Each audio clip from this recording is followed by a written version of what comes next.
युद्ध के दौरान ये फिल्म एक काल्पनिक युद्ध पर आधारित थी और इसमें ब्रिटेन पर सोवियत रशिया के परमाणु हमले और उससे होने वाली तबाही को दिखाया गया था। और ये सोवियत रशिया की तरफ से होने वाले संभावित परमाणु हमले पर बनी कोई पहली या आखिरी फिल्म भी नहीं थी। शीत युद्ध के दौर में हॉलीवुड में ऐसी कई फिल्में बनी थी और यह सिलसिला शीत युद्ध खत्म होने के बाद भी जारी रहा। यानी अमेरिका और उनके मित्र देशों पर होने वाले परमाणु हमले हॉलीवुड के निर्माता और निर्देशकों को काफी ज्यादा पसंद आए और यूं भी हम कह सकते हैं कि हॉलीवुड इस काल्पनिक डर को रशिया के नाम पर बेचता रहा। लेकिन हॉलीवुड फिल्मों में दिखने वाला यह डर आज इतना काल्पनिक नहीं रहा है जो, और शायद परमाणु युद्ध का खतरा आज मानवता की दहलीज तक पहुंच भी चुका है।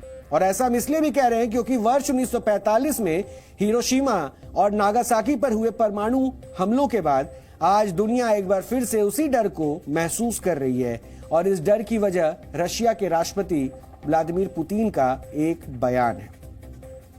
और इसलिए आज आपको हमारा ये विश्लेषण जरूर देखना चाहिए, क्योंकि आज हम इस विश्लेषण के साथ इंसानी लालच और उसके युद्ध प्रेम का भी डीएनए टेस्ट करेंगे। लेकिन पहले आपको व्लादिमीर पुतिन का वो बयान जरूर सुनना चाहिए, क्योंकि आज उन्होंने जो कुछ भी कहा है उसका असर सिर्फ यूक्रेन या पश्चिमी देश ही नहीं, पूरी दुनिया महसूस कर रही है। В своей агрессивной антироссийской политике Запад перешел всякую грань. Мы постоянно слышим угрозы в адрес нашей страны, нашего народа. Некоторые безответственные политики на Западе не только говорят о планах по организации поставок Украине дальнобойных наступательных вооружений. Для защиты России и нашего народа мы, безусловно, используем все имеющиеся в нашем распоряжении средства. Это не блеф, что роза ветров может развернуться и в их сторону.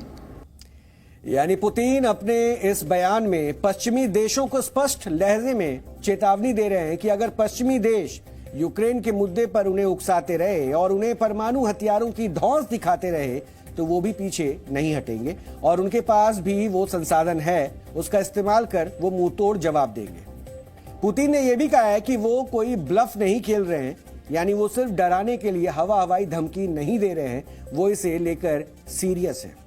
हालांकि 24 फरवरी 2022 यानी कि जिस दिन रशिया ने यूक्रेन पर हमला किया था, तब से ये पहली बार है जब व्लादिमीर पुतिन ने इस लहजे में परमाणु हमले की चेतावनी दी है। और इसलिए उनका ये बयान बेहद गंभीर और चिंताजनक भी माना जा रहा है। लेकिन आज आपको यह भी याद रखना चाहिए कि आज से करीब 7 महीने पहले जब रशिया ने यूक्रेन के खिलाफ युद्ध छेड़ा था, तो पुतिन ने इसे युद्ध या हमला न कहकर स्पेशल मिलिट्री ऑपरेशन का नाम दिया था। यानी कि ऐसा सैन्य अभियान जिसे कुछ खास लक्ष्य हासिल करने के लिए लॉन्च किया गया था। और तब यही माना जा रहा था कि रशिया यूक्रेन के खिलाफ बड़े और भारी तबाही मचाने वाले हथियारों का इस्तेमाल नहीं करेगा। लेकिन यह भ्रम जल्दी ही दूर हो गया और रशिया इस दौरान यूक्रेन के अलग अलग हिस्सों में हवाई हमलों के साथ साथ रॉकेट, तोप, टैंक और यहां तक कि हाइपरसोनिक मिसाइलों तक का इस्तेमाल भी कर चुका है। और सिर्फ परमाणु हथियारों का प्रयोग ही अब बाकी रह गया है। यानी यह युद्ध कोई विशेष सैन्य अभियान नहीं है, जैसा कि पुतिन बता रहे थे, और अब ये उनकी नाक का भी सवाल बन चुका है। और इसलिए उनकी ये धमकी और भी ज्यादा डरावनी नजर आ रही है।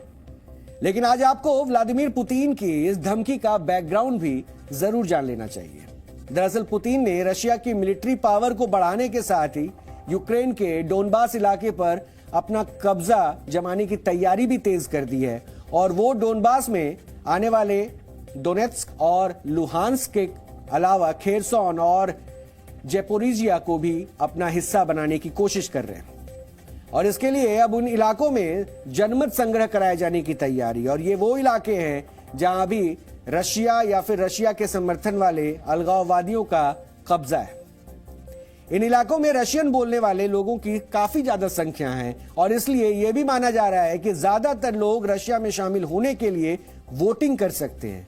और अगर पूर्वी यूक्रेन के ये इलाके रशिया में शामिल हो जाते हैं तो ये यूक्रेन के लिए बहुत बड़ा नुकसान होगा, क्योंकि ये वो इलाके हैं जिनका सिर्फ रणनीतिक ही नहीं आर्थिक महत्व भी है। और इसलिए अमेरिका समेत दूसरे पश्चिमी देश इसी शुक्रवार से होने वाले जनमत संग्रह का विरोध कर रहे हैं और इसे अनैतिक भी ठहरा रहे हैं, क्योंकि वर्ष 2014 में रूस ने कुछ इसी तरह क्राइमिया को यूक्रेन से छीन लिया था। 27 फरवरी 2014 को रूस के कुछ बंदूकधारियों ने वहां की सरकारी इमारतों पर कब्जा कर लिया था और इन सैनिकों की वर्दी पर कोई बैज भी नहीं था। इसलिए शुरुआत में तो पुतिन ने यह मानने से भी इनकार कर दिया था कि ये सैनिक रशियन सोल्जर है। बाद में 6 मार्च 2014 को क्राइमिया के संसद में जनमत संग्रह कराने पर सहमति बनी और 16 मार्च को क्राइमिया में जनमत संग्रह करवाया गया और इसमें 97% लोगों ने रशिया में शामिल होने के पक्ष में वोटिंग की थी और इस जनमत संग्रह को भी अमेरिका और यूरोपीय देशों ने अवैध ठहराया था और इन देशों ने रशिया पर कई प्रतिबंध भी लगा दिए थे। इसके बावजूद क्राइमिया पर आज रशिया का कब्जा है और अब वो डोनेट्स्क और लुहान समेत यूक्रेन के दूसरे इलाकों पर भी ऐसा ही कब्जा करना चाहता है, लेकिन तब उसे कुछ प्रतिबंधों के सिवाय कोई बड़ा सैन्य प्रतिरोध नहीं झेलना पड़ा था। लेकिन इस बार हालात अलग हैं और यूक्रेन उसे कड़ी टक्कर भी दे रहा है। वैसे 13 सितंबर को यूक्रेन के राष्ट्रपति व्लादिमीर जेलेंस्की ने दावा किया था कि उनकी सेना ने रशिया के कब्जे से अपने 6000 वर्ग किलोमीटर की जमीन छुड़ा ली है और अब वो क्राइमिया को भी आजाद करा के ही रहेंगे। जबकि पुतिन भी स्पष्ट कर चुके हैं कि जनमत संग्रह के बाद जब डोनबास और दूसरे इलाके रशिया का हिस्सा बन जाएंगे तो फिर यहां होने वाला हमला रशिया पर हमला माना जाएगा और रशिया अपनी जमीन की सुरक्षा के लिए कुछ भी करेगा, फिर चाहे उसे परमाणु बम ही क्यों न दागने पड़े। और इसलिए अब रूस ने 3 लाख रिजर्व सैनिकों को भी तैयार रहने के आदेश दिए हैं। इसके अलावा रूस की एयरफोर्स के 600 से भी ज्यादा लड़ाकू विमान भी यूक्रेन के नजदीक तैनात कर दिए गए हैं, जो एक इशारा मिलते ही यूक्रेन पर बड़ा हमला करने को भी पूरी तरह से तैयार है। Считаю необходимым поддержать предложение Министерства обороны и Генерального штаба о проведении в Российской Федерации частичной мобилизации.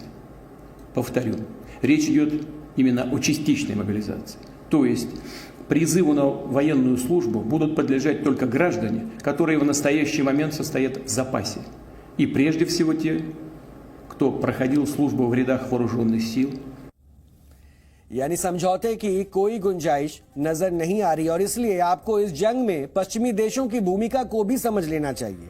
ये देश भले ही सीधे तौर से युद्ध में शामिल नहीं है, लेकिन वो नेटो के नियमों के अनुसार यूक्रेन को हथियार और आर्थिक मदद भी दे रहे हैं।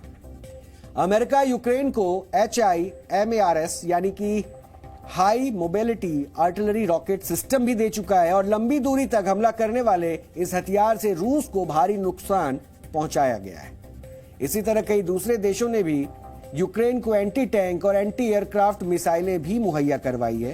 कंधे पर रखकर दागी जा सकने वाली इन मिसाइलों ने रूस के कई हेलीकॉप्टर्स और टैंकों को नष्ट किया है। इसके अलावा ब्रिटेन ने यूक्रेन को एयर डिफेंस सिस्टम भी दिया है और यह काफी कारगर साबित हो रहा है। अब तक 30 से ज्यादा पश्चिमी देश यूक्रेन को सैन्य और आर्थिक मदद भी दे चुके हैं। यही नहीं, आज संयुक्त राष्ट्र की महासभा को संबोधित करने के दौरान अमेरिका के राष्ट्रपति जो बाइडेन ने भी व्लादिमीर पुतिन के इस बयान की निंदा की और उन्हें चेतावनी भी दी है। Just today, President Putin has made overt nuclear threats against Europe and a reckless disregard for the responsibilities of the non-proliferation regime. Now, Russia's calling up more soldiers to join the fight.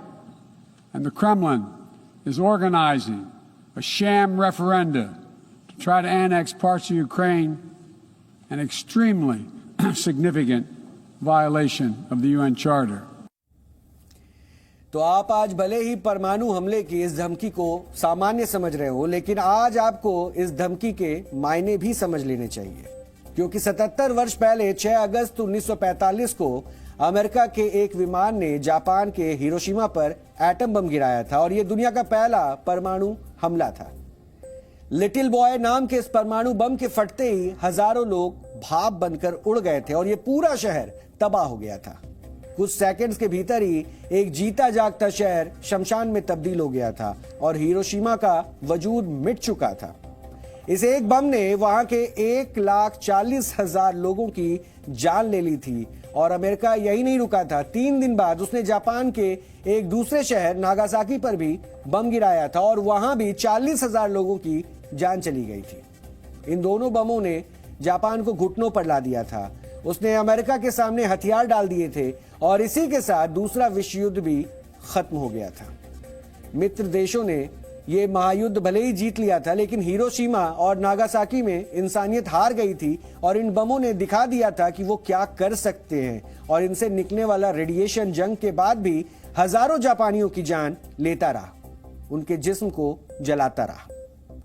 यह तबाही इतनी भयानक थी कि फिर दुनिया में कभी कोई परमाणु बम नहीं दागा गया और भविष्य में भी इंसानियत को यह जुल्म ना सहना पड़े, इसके लिए कई समझौते भी हुए, लेकिन दुनिया की महाशक्तियां परमाणु बनाने का मोह नहीं छोड़ पाई और इसके बदले ज्यादा से ज्यादा ताकतवर न्यूक्लियर बम बनाने की होड़ शुरू हो गई। Stockholm international peace research institute यानी कि SIPRI की एक रिपोर्ट के मुताबिक वर्ष 2021 की शुरुआत में दुनिया भर में कुल 13,080 परमाणु हथियार मौजूद थे।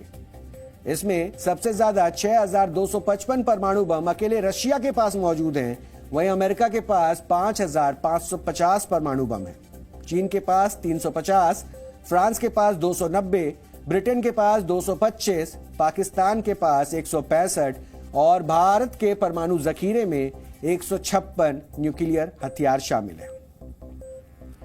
और ये परमाणु हथियार किसी शहर या देश को नहीं, पूरी दुनिया को कई बार तबाह करने की क्षमता रखते हैं। और आज व्लादिमीर पुतिन की धमकी के बाद ये परमाणु हथियार हर किसी को डरा रहे हैं। और आज आपको ये भी समझना चाहिए कि युद्ध से बर्बादी के सिवाय